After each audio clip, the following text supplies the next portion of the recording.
Ezekiel chapter 43. Then the man brought me to the gate facing east, and I saw the glory of the God of Israel coming from the east.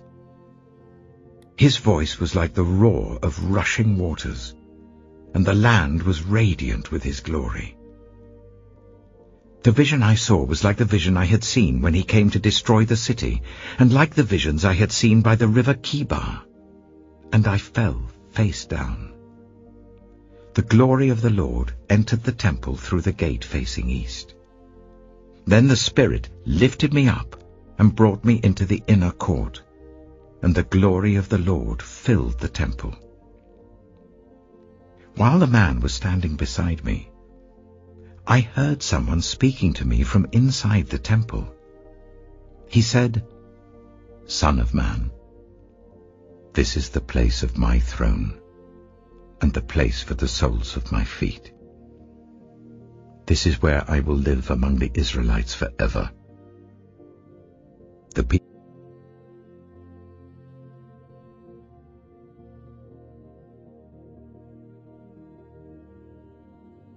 people of Israel will never again defile my holy name, neither they nor their kings, by their prostitution and the funeral offerings for their kings at their death. When they place their threshold next to my threshold, and their doorposts beside my doorposts, with only a wall between me and them, they defiled my holy name by their detestable practices. So I destroyed them in my anger. Now let them put away from me their prostitution and the funeral offerings for their kings, and I will live among them forever.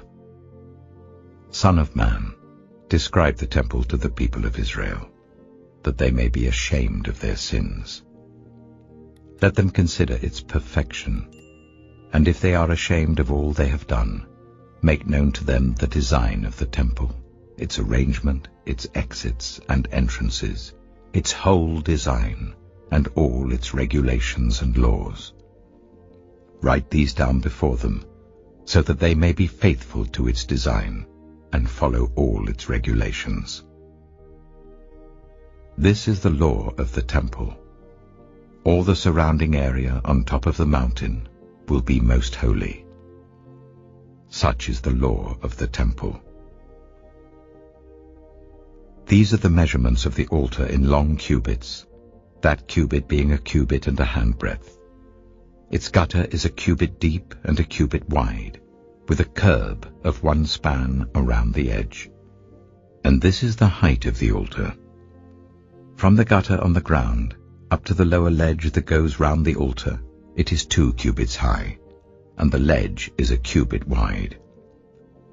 From this lower ledge to the upper ledge that goes round the altar, it is 4 cubits high, and that ledge is also a cubit wide. Above that, the altar hearth is 4 cubits high, and 4 horns project upwards from the hearth. The altar hearth is square, 12 cubits long, and 12 cubits wide. The upper ledge is also a square, 14 cubits long and 14 cubits wide. All round the altar is a gutter of 1 cubit, with a curb of half a cubit. The steps of the altar face east. Then he said to me, "Son of man, this is what the Sovereign Lord says. These will be the regulations for sacrificing burnt offerings and splashing blood against the altar when it is built. You are to give a young bull as a sin offering to the Levitical priests of the family of Zadok, who come near to minister before me, declares the Sovereign Lord. You are to take some of its blood and put it on the 4 horns of the altar, and on the 4 corners of the upper ledge and all around the rim, and so purify the altar and make atonement for it. You are to take the bull for the sin offering and burn it in the designated part of the temple area outside the sanctuary. On the 2nd day, you are to offer a male goat without defect for a sin offering, and the altar is to be purified as it was purified with the bull. When you have finished purifying it, You are to offer a young bull and a ram from the flock, both without defect. You are to offer them before the Lord, and the priests are to sprinkle salt on them and sacrifice them as a burnt offering to the Lord. For 7 days you are to provide a male goat daily for a sin offering. You are also to provide a young bull and a ram from the flock, both without defect. For 7 days they are to make atonement for the altar and cleanse it. Thus they will dedicate it. At the end of these days, from the 8th day on, the priests are to present your burnt offerings and fellowship offerings on the altar. Then I will accept you, declares the Sovereign Lord. Ezekiel chapter 44. Then the man brought me back to the outer gate of the sanctuary, the one facing east, and it was shut. The Lord said to me, "This gate is to remain shut. It must not be opened. No one may enter through it. It is to remain shut because the Lord, the God of Israel, has entered through it. The prince himself is the only one who may sit inside the gateway to eat in the presence of the Lord. He is to enter by way of the portico of the gateway and go out the same way." Then the man brought me by way of the north gate to the front of the temple. I looked and saw the glory of the Lord filling the temple of the Lord, and I fell face down. The Lord said to me, "Son of man, look carefully. Listen closely and give attention to everything I tell you concerning the regulations and instructions regarding the temple of the Lord. Give attention to the entrance to the temple and all the exits of the sanctuary. Say to rebellious Israel, 'This is what the Sovereign Lord says. Enough of your detestable practices, people of Israel. In addition to all your other detestable practices, you brought foreigners, uncircumcised in heart and flesh, into my sanctuary, desecrating my temple, while you offered me food, fat and blood, and you broke my covenant. Instead of carrying out your duty in regard to my holy things, you put others in charge of my sanctuary. This is what the Sovereign Lord says. No foreigner, uncircumcised in heart and flesh, is to enter my sanctuary, not even the foreigners who live among the Israelites. The Levites, who went far from me when Israel went astray, and who wandered from me after their idols, must bear the consequences of their sin. They may serve in my sanctuary, having charge of the gates of the temple and serving in it. They may slaughter the burnt offerings and sacrifices for the people, and stand before the people and serve them. But because they served them in the presence of their idols, and made the people of Israel fall into sin, therefore I have sworn with uplifted hand that they must bear the consequences of their sin, declares the Sovereign Lord. They are not to come near to serve me as priests, or come near any of my holy things or my most holy offerings. They must bear the shame of their detestable practices, and I will appoint them to guard the temple for all the work that is to be done in it. But the Levitical priests, who are descendants of Zadok, and who guarded my sanctuary when the Israelites went astray from me, are to come near to minister before me. They are to stand before me to offer sacrifices of fat and blood, declares the Sovereign Lord. They alone are to enter my sanctuary. They alone are to come near my table to minister before me and serve me as guards. When they enter the gates of the inner court, they are to wear linen clothes. They must not wear any woolen garment while ministering at the gates of the inner court or inside the temple. They are to wear linen turbans on their heads and linen undergarments round their waists. They must not wear anything that makes them perspire. When they go out into the outer court where the people are, they are to take off the clothes they have been ministering in and leave them in the sacred rooms and put on other clothes. so that the people are not consecrated through contact with their garments.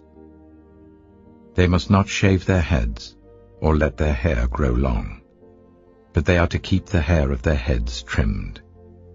No priest is to drink wine when he enters the inner court.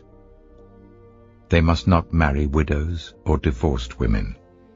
They may marry only virgins of Israelite descent or widows of priests.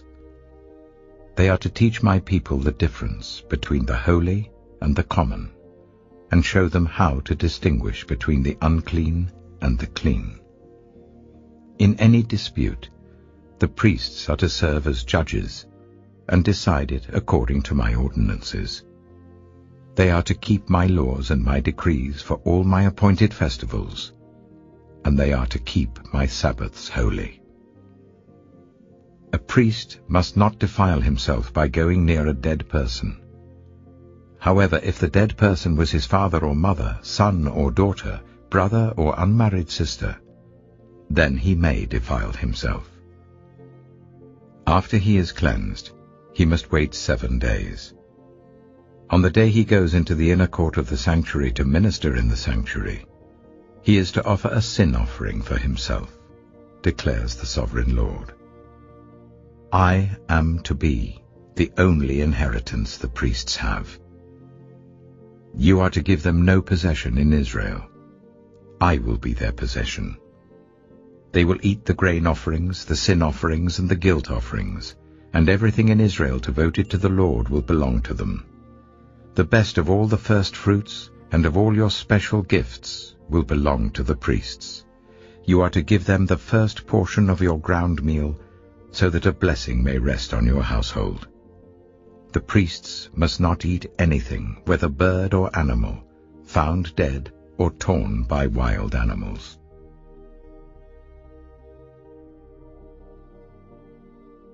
Acts chapter 6. In those days, when the number of disciples was increasing, the Hellenistic Jews among them complained against the Hebraic Jews because their widows were being overlooked in the daily distribution of food. So the 12 gathered all the disciples together and said, "It would not be right for us to neglect the ministry of the Word of God in order to wait on tables. Brothers and sisters, choose 7 men from among you who are known to be full of the Spirit and wisdom. We will turn this responsibility over to them, and will give our attention to prayer and the ministry of the Word." This proposal pleased the whole group. They chose Stephen, a man full of faith and of the Holy Spirit, also Philip, Prochorus, Nicanor, Timon, Parmenas, and Nicholas from Antioch, a convert to Judaism. They presented these men to the apostles, who prayed and laid their hands on them. So the word of God spread. The number of disciples in Jerusalem increased rapidly, and a large number of priests became obedient to the faith. Now Stephen, a man full of God's grace and power, performed great wonders and signs among the people. Opposition arose, however, from members of the synagogue of the freedmen, as it was called, Jews of Cyrene and Alexandria, as well as the provinces of Cilicia and Asia, who began to argue with Stephen. But they could not stand up against the wisdom the Spirit gave him as he spoke. Then they secretly persuaded some men to say, "We have heard Stephen speak blasphemous words against Moses and against God." So they stirred up the people and the elders and the teachers of the law. They seized Stephen and brought him before the Sanhedrin. They produced false witnesses who testified, "This fellow never stopped speaking against this holy place and against the law, for we have heard him say that this Jesus of Nazareth will destroy this place and change the customs Moses handed down to us." All who were sitting in the Sanhedrin looked intently at Stephen, and they saw that his face was like the face of an angel.